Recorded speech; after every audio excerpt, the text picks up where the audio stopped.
সপ্তম শ্রেণীর প্রিয় শিক্ষার্থীরা, আজকে আমি তোমাদের 4.2 এর ভাগ নিয়ে আলোচনা করব। প্রথম রাশিকে দ্বিতীয় রাশি দ্বারা ভাগ, অর্থাৎ বীজগণিতের যে ভাগ নিয়ে তোমাদের মধ্যে অনেক সমস্যা রয়েছে সেগুলো আমি আজকে সমাধান করার চেষ্টা করব। দেখো, আমি 17 নম্বর অঙ্কটা নিয়েছি। 17 নম্বর অঙ্কটা খুবই আসার মতো একটা ভালো অঙ্ক, যেটা তোমাদের বুঝতে অনেকের সমস্যা হয়। দেখো, আজকে আমি খুব সহজে সমাধান করার চেষ্টা করব।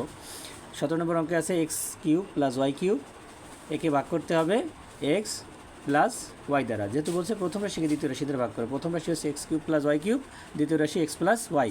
তো আমরা লিখব এক্স প্লাস ওয়াই, এভাবে ভাগ চিহ্ন দেব X cube plus Y cube, একে আমরা ভাগ করব। তো আমাদের ভাগ করার জন্য একটা জিনিস মনে রাখতে হবে, সেটা হচ্ছে ভাজকের প্রথম পদ এবং ভাজ্যের প্রথম পদ, এই দুটোকে আমরা নিব। ভাজকের প্রথম পদ এবং ভাজ্যের প্রথম পদ। তাহলে ভাজ্য আছে কত?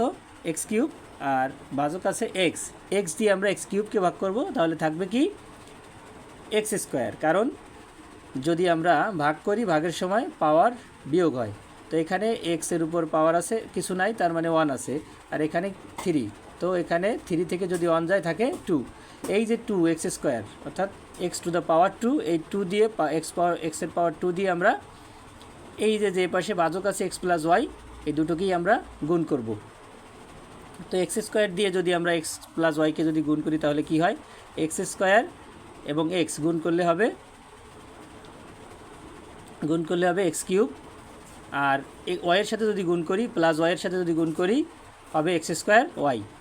কারণ এখানে এক্স এবং ওয়াই দুটো আলাদা চলক, এজন্য এক্স স্কোয়ার বসে যাবে, ওয়াই বসে যাবে। এরপরে আমাদের পরবর্তী কাজ হচ্ছে চিহ্ন পরিবর্তন। যেহেতু আমরা এটাকে বিয়োগ করব, বিয়োগ করার জন্য চিহ্ন পরিবর্তন করতে হয়। এটা প্লাস আছে মাইনাস হবে, এটা প্লাস আছে মাইনাস হবে। এরপরে কি থাকে? এখানে মাইনাস এক্স স্কোয়ার ওয়াই আর প্লাস ওয়াই কিউব থাকে। তো এবার আমরা দেখো, প্রথমে আবার আসছে কি এক্স স্কোয়ার ওয়াই। আর আমরা আরেকটা জিনিস মনে রাখবো, সেটা হচ্ছে যেহেতু আমরা এক্স দিয়ে ভাগ করবো, এজন্য এক্সটাকে সবসময় আগে লিখব। এক্স আগে লিখলে সব করতে কোনো অসুবিধা হবে না। এক্স যদি আগে না লিখি, তাহলে আমাদের অঙ্ক করায় ভুল হয়ে যাবে। তো এবার আমরা এক্স দিয়ে মাইনাস এক্স স্কোয়ার ওয়াইকে ভাগ করব। এক্স দিয়ে যদি এক্স স্কোয়ারে ভাগ করি, তাহলে থাকে এক্স। এই যে এখানে প্লাস আছে, এখানে মাইনাস আছে, প্লাসে মাইনাসে মাইনাস চিহ্ন বসবে অবশ্যই। আর এক্স দিয়ে যদি এক্স স্কোয়ারে ভাগ করি, হবে এক্স, আর এখানে ওয়াই বসে যাবে। যেহেতু ওয়াই আলাদা চলক, একে আর এক্স দিয়ে ভাগ করা যাবে না, ওয়াই বসে যাবে। এবার আমাদের কাজ হচ্ছে এই এক্স ওয়াই আছে, এই এক্স ওয়াই দিয়ে আবার এক্স প্লাস ওয়াইকে গুণ করে আমরা নিচে লিখব। এক্স ওয়াই দিয়ে যদি এক্সকে গুণ করি, এক্স আর এক্স গুণ করলে এক্স স্কোয়ার, আর ওয়াই বসে যাবে। আর এই যে চিহ্ন মাইনাস, আর এখানে হচ্ছে প্লাস, প্লাসে মাইনাসে মাইনাস বসবে। আবার যদি ওয়াইকে গুণ করি, এখানে প্লাস এই মাইনাস, আর এখানে প্লাস, প্লাসে মাইনাসে মাইনাস বসে যাবে। আর এখানে বসবে হচ্ছে, যেহেতু আলাদা এক্স এবং ওয়াই আলাদা চলক, সেহেতু এক্স বসবে, এবং ওয়াই আর ওয়াই গুণ করলে এক্স ওয়াই স্কোয়ার। তো তারপরে আমাদের কাজ হচ্ছে এটাকে আমরা বিয়োগ করব। বিয়োগ করার জন্য চিহ্ন পরিবর্তন করতে হয়, এটা মনে রাখতে হবে। বিয়োগের জন্য চিহ্ন পরিবর্তন, এখানে মাইনাস আছে, এর জন্য প্লাস হবে, এখানে মাইনাস, এটার জন্য প্লাস বসবে। তো এটা আমরা যদি এবার এই উপরে মাইনাস নিচে প্লাস, একই জিনিস কাটাকাটি যাবে। এরপরে থাকবে কি, এটা প্লাস হয়ে গেছে x y square plus Y cube, এটা বসালাম। এটাকে আবার ভাগ করব, এই যে আমাদের ভাজকের যে প্রথম পদে এক্স আছে, সেটা দিয়ে আমরা আবার x y square plus Y cube এটাকে ভাগ করব।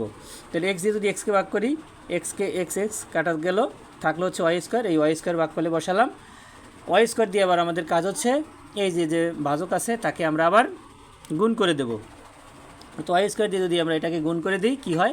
এক্স ওয়াই স্কোয়ার প্লাস, যেহেতু এখানে প্লাস আছে, এখানে প্লাস আছে, প্লাসে প্লাসে প্লাস, ওয়াই স্কোয়ার আর ওয়াই গুণ করলে হবে ওয়াই কিউব, কারণ গুণের সময় পাওয়ার যোগ করতে হয়। তাহলে ওয়াই এবং ওয়াই স্কোয়ার মিলে হবে ওয়াই কিউব।